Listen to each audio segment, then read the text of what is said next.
Hello and welcome to the TA UK peer-to-peer podcast. I'm joined today by Nelli Singers. Nelli, thank you so much for joining me today. No, thanks for having me, Chris. So for those of us who don't know about yourself, give us some background on yourself. Yeah, so I'm Nelli Singers. Everyone calls me Nelly, so please feel free to say that. I started an estate agency about 10 years ago. Working in the Merton and sort of Sutton postcode areas. Worked for a large independent estate agency and was there for the large majority of my career, to be honest. So left there and fell into the agency UK. And absolutely loving it so far. So it's great. So how high up the ladder did you get with regard to kind of position with the independent estate agent? Were you a valuer? Were you a branch manager, a negotiator? Where were you in that scale? So I was eventually a manager. I got offered a sort of area manager role. To be honest, I just didn't want it at all. I'd wanted to build my own estate agency or my own business for sort of the last 2-3 years of my career that I was there. Just didn't have the funds to do it, to be completely honest with you. So when I heard about the agency UK, it just came at the perfect moment for me. And I just jumped straight into it. Yeah, I always find when I talk to self-employed estate agents up and down the country, they've always got that feeling, that naggy sort of feeling that I want to be self-employed, I want to do my own business. Yeah. They just don't know how, where and when effectively they want to make that work. But they've kind of got that nagging feeling in them. I guess you had that. Absolutely. And I'd had it for quite a few years. I'd spoken to a few ex-colleagues of mine about, ideas about starting our own agency. And the one thing that just always came up was the money. We knew what we wanted to do, because we had ourselves, we know that people buy people and we're confident in ourselves, but we just didn't have the means on how to do it. So I think I managed to save up about 3 months worth of bills. Wow, tight. Okay. Yeah, it was. I had assets that I could fall back on, but I never really wanted to sell those. So when I had the 3 months, I think it got to a point where I'd had a bit of a disagreement at my old place and I'm a bit of a risk taker. So I just went for it. Yeah.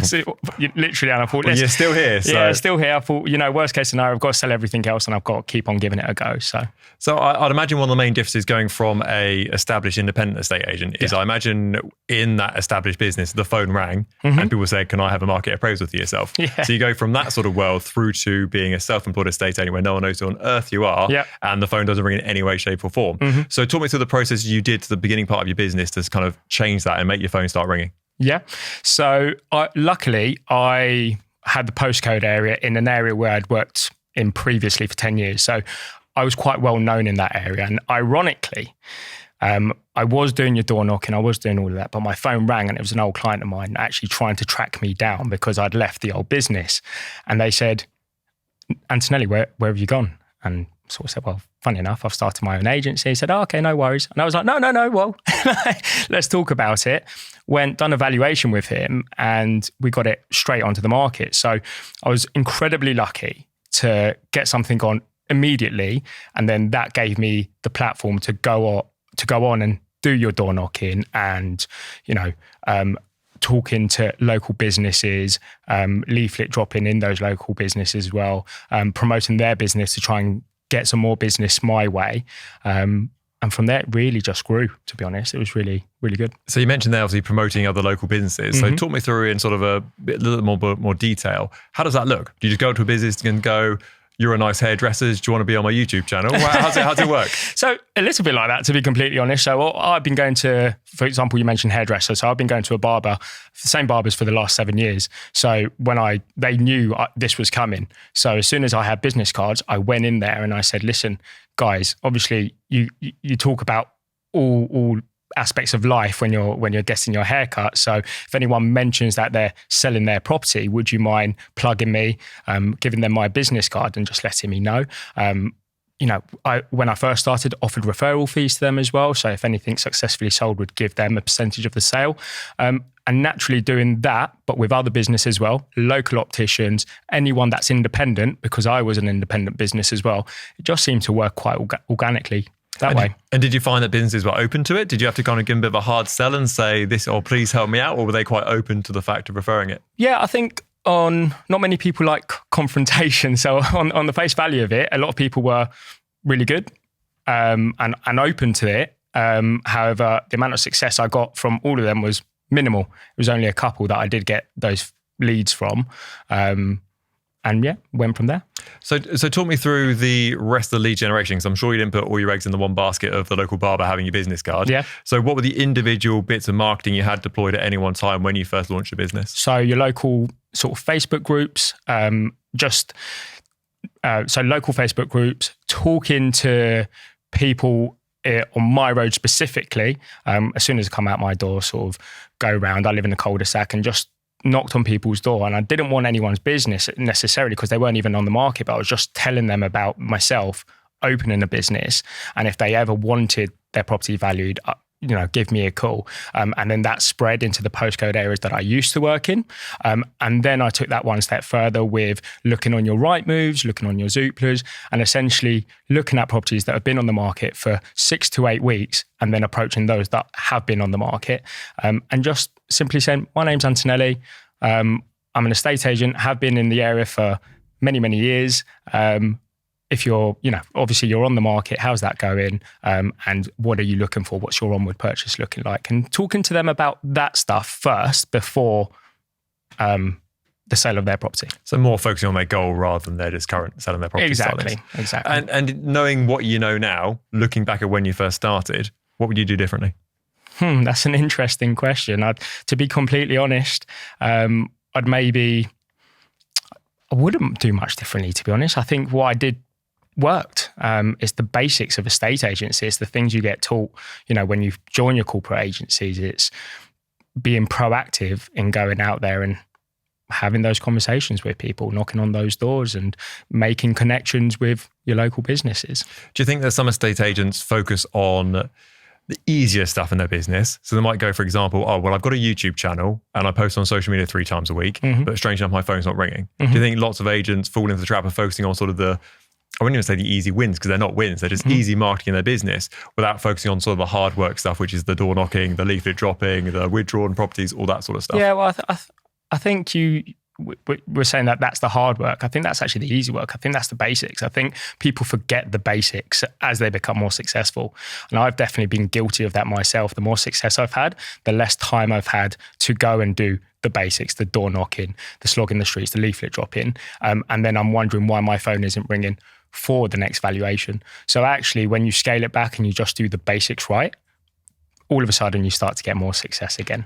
Do you think that's a bit of a social media trap these days? Because if I went onto LinkedIn, Instagram, whatever it may be, there's every estate agent under the sun stepping out of a Porsche, doing a bit of a glamorous tour and follow me and whatever else it may be.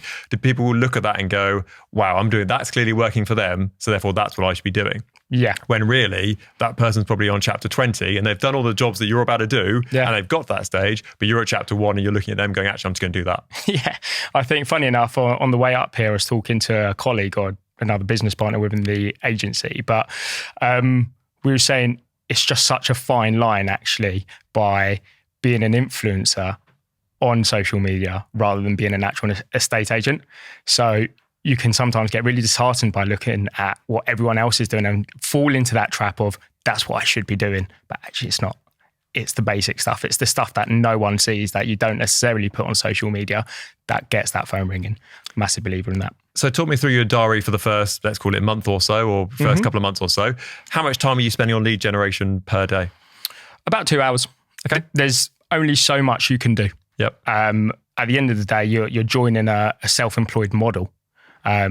Therefore, you could try and get out there 6 hours a day, but there's only so much you can do. There's only so many houses on the market, and there's only so many businesses you can promote. So actually, it's keep consistent, do it every day. Your phone will start ringing, and then naturally your diary structure will change as you get more business coming onto the market. And how did you stay on the right track on that side? So when you do, obviously it's not like you deliver a leaflet on Monday, your phone rings on Tuesday and you've got a valuation and instruction by Wednesday sort of thing. There's always a time delay, whether that's a week, 2 weeks, a month, 6 months sometimes before you like pick up the phone. How did you keep your sort of head down and focused on your goal, even though that delay was there? Tenacity is the honest truth. Bit of a story, when I became an estate agent, I absolutely hounded the estate agents I went to work for an interview. I think I chased them for about 3 months before they gave me an interview. So in this industry, as I'm sure anyone knows that has been an estate agent for a long time, you get 99 no's, but you're working for that one yes. And it's don't give up. It's keep going. It will happen. In terms of your structure in your diary is naturally going to change depending on whether you have a valuation or you have a viewing, or you've sold a property and you're doing some progression. But always remember to make time for the basics. So you mentioned earlier about the chap who gave you a quick call and said, where have you gone to? And are you still an estate agent, whatever it may be? And how much do you think that the individual connection is important over brand connection? Oh, I think it's one of the most important things. Actually, I think that's what's made me really successful. The vast majority of my business comes from connections that I formed in the past, but not only that, but good business that I've done now. And they're referring me to their friends or whoever it is down the road that wants to sell, their neighbour or someone they know selling. So for me, I know a lot of the others do the door knocking and the basics really well, but if I focus on that service, because that seems to breed more referrals, which gets me through more people's doors. So it grows organically. So are you still doing the stuff you were doing on week one, let's call it? Are you still doing that now? Or is some of that taking a back seat? Yeah, probably taking a back seat. So actually, to go back to your question about stuff you would do differently, yeah, maybe a little bit of that has changed, simply because now I'm more of a referral business than having to be proactively going and get there. However, if I were to do both in combination, I would definitely have a more lucrative business. But at the end of the day, I'm only one person. I've got to be able to manage it. The one thing I always say to every single one of my clients is I'm about quality, not quantity. So I won't work with any more than 10 clients at any one time, simply because of that. The income that provides me is more than enough for me, and it's more than I've ever made in any other estate agency. So I'm really, really happy with that. And so that 10 number, how do you publicise that? Is that just on a market appraisal you drop that into conversation? Or if I went on your social media, is it, Nelli the 10 sort of thing? What's the... That's a good idea. No, it's just something I talk about when I'm on evaluation, just to fill people with that little bit of confidence. I've never been in a position where I've had to turn the business away. And I'm not sure whether, part of me thinks, would I not? But ultimately, I make that decision depending on how busy I am at the time and how much time is being taken up. To be devil's advocate here, if you're looking at it, are you, is it 10 today? Is it 11 tomorrow? Is it, oh, hang on, I've got 12 instructions, right? Oh, I only work with 13. You can just be number 13 if you like. Is it a case of that, or is it a hard line in your business? You go, that is the rule, it's 10. Anything less than that or more than that, I'm not interested. It's a hard line. It has to be a hard line, because otherwise you're letting yourself down, you're letting the other clients down. So if you learn to deal with more, then maybe you could change that. But at the moment, I haven't had to. So let's talk about money. Yes. How have your fees changed since you first started? Did you go for the classic trap of dropping your pants when you first started, and now you've spent the last couple of months pulling them back up again? Or what's been the kind of story on that side? If I'm being completely honest, absolutely. When you first start, you've got nothing on the market. So there is that typical, you've got to drop your pants a little bit on the fee. Absolutely. However, as your business grows and you start to develop a pipeline and you start to get some completions through, you have to start to raise that, because like I said, I'm only working with 10 clients at one time. Therefore, you want that fee to, combat all of the costs that are going to come in with that as well. Do you think if you had the confidence you had today in yourself and your business, you would go back and kind of give yourself a little bit of a shake on that first market appraisal and go charge a bit more? That's an interesting question. I appreciate hindsight is the exact science. So. Exactly. I think that's a really interesting question, Chris, to be completely honest. No, in one sense, yes, I see where you're coming from. But in another sense, I've been really successful from it. So why would I change anything? It's worked for me so far. And I hope it continues to work for me going forward. How do you compare to the other agents in your area with regard to fee? Is it one of the cheaper ones, more expensive, middle of the road? Where do you sit? I'm probably middle of the road. I certainly have some very cheap agents in the area. But I'm incredibly confident now, especially now, because of the pipeline that I've got, because of the reviews that I've got, and because most of the time I come recommended to be able to justify a higher fee. A lot of agents are scared of fee. Don't be scared of it. It's just a conversation. It's just another part of your conversation that you do every single day. So actually go in there with a bit of confidence and deliver your fee when you're ready to do so. The amount of times I've had people first thing they do when I sit down, so what's your fee? hang on a minute. Yeah. One step at a time. Yeah, literally. Let me tell you what I'm about first, and then let me tell you about my fee, and then you make that decision as to whether you want to justify paying my fee or not. The bit I always find crazy, you mentioned there, was that people get referred in recommendations from friends, etc. But then they'll drop their pants down on fee themselves. So they go, oh, you've been recommended by Tony, I'll do it for 0.5%. And it's like, no, you've got that business. They recommended you because you've done a good job, not because you're cheap. So therefore, absolutely. If anything, think about putting your fee up on that property rather than putting it down. I completely agree with that, Chris. Absolutely. You've been recommended, so surely you can justify the fee that you charged before. The one thing I won't ever do is if I've charged, so say you recommend me to someone and I've charged you 1.5%, I can't then charge them 2%. Right.